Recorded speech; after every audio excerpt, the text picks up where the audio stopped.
మన ముకుంద జ్యువెలర్స్ వారు ఇప్పుడు వడ్డానం మేళా జరుపుతున్నారు. అన్ని వడ్డానాల మీద VA ఫ్లాట్ 9.99% మాత్రమే విత్ జీరో మేకింగ్ ఛార్జెస్. ఈ ఆఫర్ అన్ని బ్రాంచెస్ లలో. అన్నదాతలకు అండగా నిలిచేందుకు రైతు భరోసా పథకం కింద తెలంగాణ ప్రభుత్వం అందిస్తున్న పెట్టుబడి సాయం రెండో విడత డేట్ ఫిక్స్ అయింది. ప్రస్తుత యాసంగి సీజన్ కు సంబంధించి రైతు భరోసా పథకం కింద ఇప్పటికే తొలి విడతగా ఎకరాకు 6,000 చొప్పున రైతుల ఖాతాల్లో జమ చేసిన ప్రభుత్వం రెండో విడత ఆర్థిక సాయాన్ని అందించేందుకు సిద్ధమైంది. ఏప్రిల్ 15 లోపు రెండో విడత డబ్బులను రైతుల అకౌంట్లలో జమ చేయనుంది. 5 ఎకరాల వరకు భూమి ఉన్న రైతులందరికీ ఇది వర్తిస్తుందని అధికార వర్గాలు వెల్లడించాయి.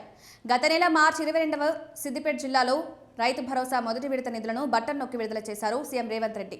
తొలి విడతలో మొత్తం 70 లక్షల మంది భూ యజమానుల బ్యాంకు ఖాతాల్లో నేరుగా 3,590 కోట్లు జమ చేశారు.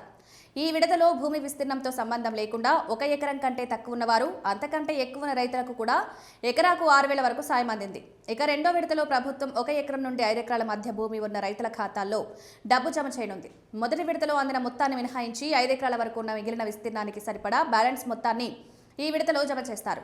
అర్హులైన రైతులకు సకాలంలో చెల్లింపులు జరిగేలా చూసేందుకు రెండవ విడత పంపిణీ కోసం దాదాపు 2,700 కోట్లను సమకూర్చుకోవాలని ఆర్థిక శాఖను ఆదేశించినట్లు సంబంధిత వర్గాలు వెల్లడించాయి.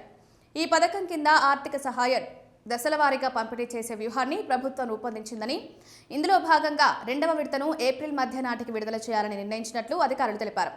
మూడవ చివరి విడతను ఏప్రిల్ నెలాఖరులోగా జమ చేసే అవకాశం ఉంది. దీంతో యాసంగి సీజన్ కోసం కేటాయించిన మొత్తం 9,000 కోట్ల ఆర్థిక సహాయ పంపిణీ ప్రక్రియ పూర్తవుతుంది.